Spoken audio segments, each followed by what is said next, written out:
राधिका बरसाने वारी की जय। गीता पाठ अध्याय 11 विश्व रूप दर्शन। 11वें अध्याय में अर्जुन भगवान कृष्ण से कहते हैं, हे भगवान, आपने मुझ पर दया और प्रेम रखते हुए अपना गोपनीय रहस्य, जो सभी विषय विकारों का नाश करने वाला है, ऐसा ज्ञान मुझे सुनाया।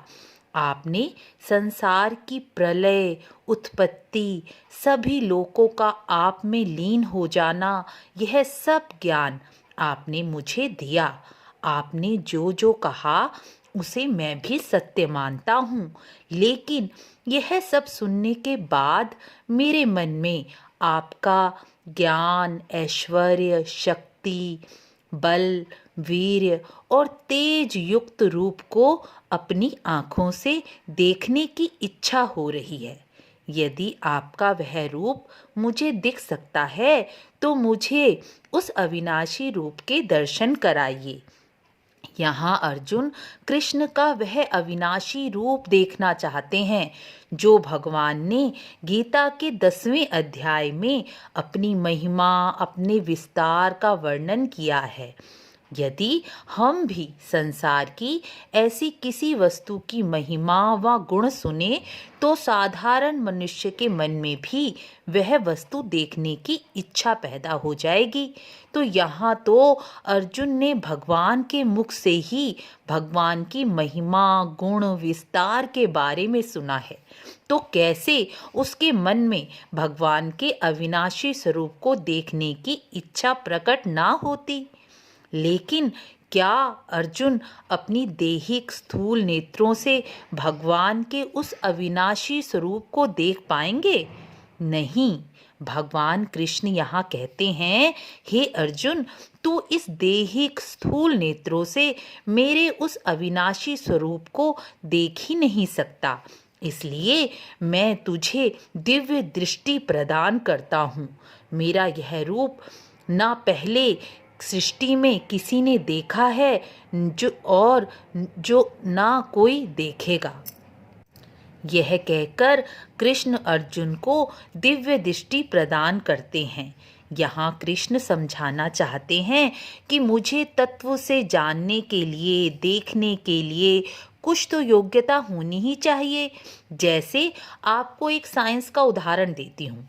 साइंस में जब हम किसी सूक्ष्म जीवी को देखना चाहते हैं तो हम उसे देखने के लिए सूक्ष्मदर्शी नाम के ग्लास का प्रयोग करते हैं, तभी हम उस सूक्ष्म जीवी को देख पाते हैं।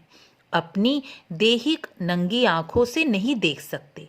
तो जब हम संसार के एक छोटे से सूक्ष्म जीवी को देखने के लिए भी हमें सूक्ष्मदर्शी की सहायता लेनी पड़ती है, तो वह तो सारे संसार, सारे लोकों का, ना जाने कितनी सृष्टियों का स्वामी है। उन्हें हम ऐसे ही देख लेंगे। हम संसार के लिए तो परिश्रम करने के लिए तैयार हो जाते हैं, लेकिन जब ईश्वर की बात आती है तो हम कुछ भी नहीं करना चाहते। सोचते हैं कि ईश्वर ही हमारे लिए सब कुछ कर दे। लेकिन जब हम उस परमात्मा के लिए प्रयत्न करते हैं तो वह ईश्वर कभी भी हमें असफल नहीं होने देता। भौतिक वस्तु, सांसारिक वस्तु परिश्रम करने पर भी मिले या ना मिले, इसमें संदेह है, क्योंकि किसी भी वस्तु की प्राप्ति हमारी मेहनत और भाग्य पर निर्भर करती है। लेकिन जब हम कृष्ण के लिए प्रयास करते हैं तो वो हमें मिलेंगे ही। यह भगवान स्वयं कृष्ण का विधान है। कृष्ण ने ही यह विधान बनाया है। तो आगे कृष्ण ने विभूति योग में जो अपना सारा विस्तार बताया था, जैसे मेरे में 12 आदित्य हैं, 8 वसु हैं, 11 रुद्र हैं, 2 अश्विनी कुमार और 49 मरुदगण हैं, और जो तूने पहले कभी नहीं देखा हो, ऐसा रूप कृष्ण ने अर्जुन को दिखाया। यहाँ संजय भी उस रूप को देख रहे हैं, क्योंकि उन्हें भी दिव्य दृष्टि व्यास जी के द्वारा प्राप्त हुई थी और वह भी धृतराष्ट्र को उस अविनाशी रूप के बारे में बता रहे हैं। कृष्ण का वह विराट रूप ऐसा था जैसे आकाश में एक साथ 1000 सूर्य प्रकट हो गए हों। अर्जुन ने कृष्ण के उस विराट स्वरूप भगवान में सारी सृष्टि को देखा। उसने देखा श्री कृष्ण के शरीर में ब्रह्मा, महादेव, महेश, सारे देवता श्रद्धा सहित उन्हें प्रणाम कर रहे हैं।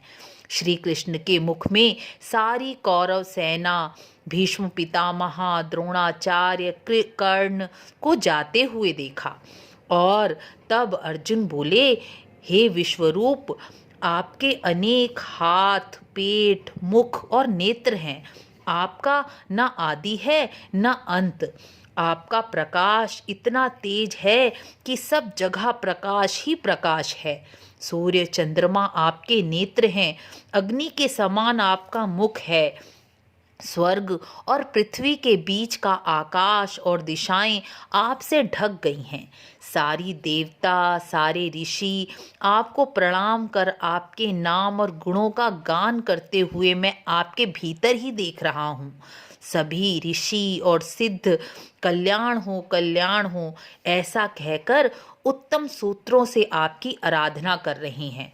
आपका यह विराट और अग्निमय मुख, जिसमें सारी कौरव सेना, कौरवों में भीष्म पितामह, कर्ण, द्रोणाचार्य जैसे कितने ही महारथी आपके मुख में काल का ग्रास बन रहे हैं, यह सब देखकर मेरा मन भयभीत हो रहा है और मुझे कोई शांति प्राप्त नहीं हो रही।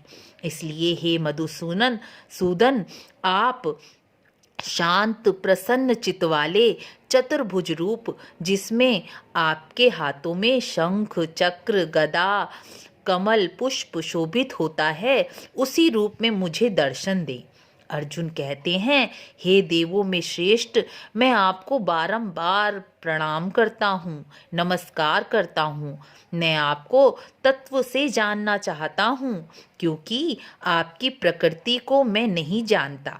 इस प्रकार अर्जुन के पूछने पर श्री कृष्ण कहते हैं, मैं सभी लोकों का नाश करने वाला विराट महाकाल हूँ। इस समय सभी अधर्मियों को नष्ट करने के लिए प्रवृत्त हुआ हूँ।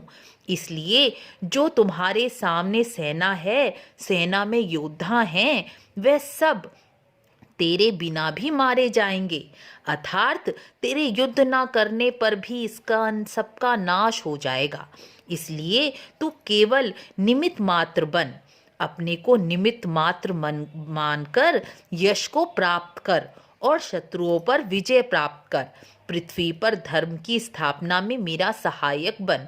यदि तू स्वयं को ईश्वर के कार्य में सेवक मानकर युद्ध करेगा तो तू इस युद्ध में सभी शत्रुओं पर विजय प्राप्त करेगा।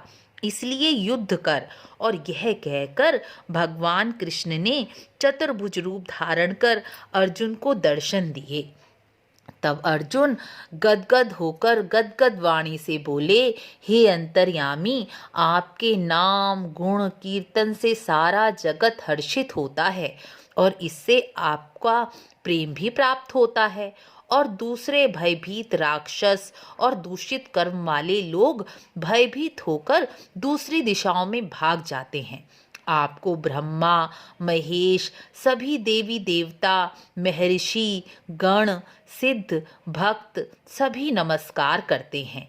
आपसे यह सारा जगत परिपूर्ण है। आप वायु, यमराज, अग्नि, वरुण, चंद्रमा, प्रजा के स्वामी ब्रह्मा और ब्रह्मा के भी पिता आप ही हैं। आपको हजारों बार नमस्कार है, नमस्कार है, नमस्कार है। हे सखा, मैंने आपके प्रभाव को ना जानकर कई बार प्रेम से, हठ से या प्रमाद से जो कहा हो उसे क्षमा करें। मैंने आपके साथ हंसी के लिए विहार करते समय, शैया पर, भोजन आदि कालों में या अकेले में सखाओं के साथ कुछ अपमान पूर्वक कहा गया हो या किया गया हो तो हे अच्युत, मुझे क्षमा कर दे। यहाँ अर्जुन के मन की जो स्थिति है वह हम सबकी भी हो सकती है। मान लीजिए हमारे देश का कोई ऐसा व्यक्ति जिसकी स्थिति हमारे से लाखों करोड़ों गुना ऊपर हो और वह आपके साथ ऐसे ही रह रहा हो जैसे आप रहते हैं, और अचानक आपको पता चले कि वह तो देश का सबसे प्रभावशाली, सबसे धनाढ्य, सबसे शक्तिशाली व्यक्ति है, तो आपकी स्थिति कैसी होगी? यही स्थिति यहाँ अर्जुन की है। आप भी तो यही कहेंगे कि ना किसी समय मैंने आपका अपमान किया हो या हंसी ने कुछ कहा हो तो मुझे क्षमा कर दें। और यहाँ तो अर्जुन को यह पता चला है कि ईश्वर, वह ईश्वर जिसके ऊपर कोई ईश्वर ही नहीं, अर्थात पर ब्रह्म परमात्मा श्री कृष्ण ही हैं, और वह मेरे साथ इतने समय से रह रहे थे। तो अर्जुन की ऐसी स्थिति होना स्वाभाविक ही है। अर्जुन कह रहे हैं कि जिस तरह पिता पुत्र की गलती को क्षमा कर देता है, सखा दूसरे सखा की गलती को क्षमा कर देता है, पति अपनी पत्नी की गलती को सहन कर उसे क्षमा कर देता है, उसी प्रकार आप भी मुझे क्षमा कर दें। अर्जुन कहते हैं, मेरा मन भय से व्याकुल हो रहा है, आप प्रसन्न होइए और मुझे प्रसन्न मुख से दर्शन दीजिए। अर्जुन की प्रार्थना सुनकर श्री कृष्ण कहते हैं, हे अर्जुन, मैंने अनुग्रह पूर्वक अपनी योग शक्ति के द्वारा अपना यह तेजोमय विराट रूप जो तुम्हें दिखाया है, ऐसा रूप पहले कभी किसी ने नहीं देखा और ना ही बाद में भी कोई देखेगा। यह रूप अति दुर्लभ है। मेरा यह चतुर्भुज रूप भी देखने में अति दुर्लभ है। देखने में यह नहीं आता, ना वेदों में, ना तप से, ना दान से, ना यज्ञ से, किसी भी साधन से मेरा यह रूप देखने में नहीं आ सकता। जो मनुष्य केवल मेरे लिए ही सब कुछ मेरा मानकर, मेरा समझता हुआ, मुझे ही समर्पित होकर मेरे ही आश्रय में रहता है, वही मेरा भक्त है और वही मुझे प्राप्त होता है। इस प्रकार गीता पाठ का 11वां अध्याय पूर्ण हुआ। गीता पाठ 11 का महात्म्य भी अवश्य सुने और गीता पाठ का पूरा फल प्राप्त करें। वीडियो अच्छी लगी हो तो लाइक, शेयर, सब्सक्राइब अवश्य करें। राधे राधे।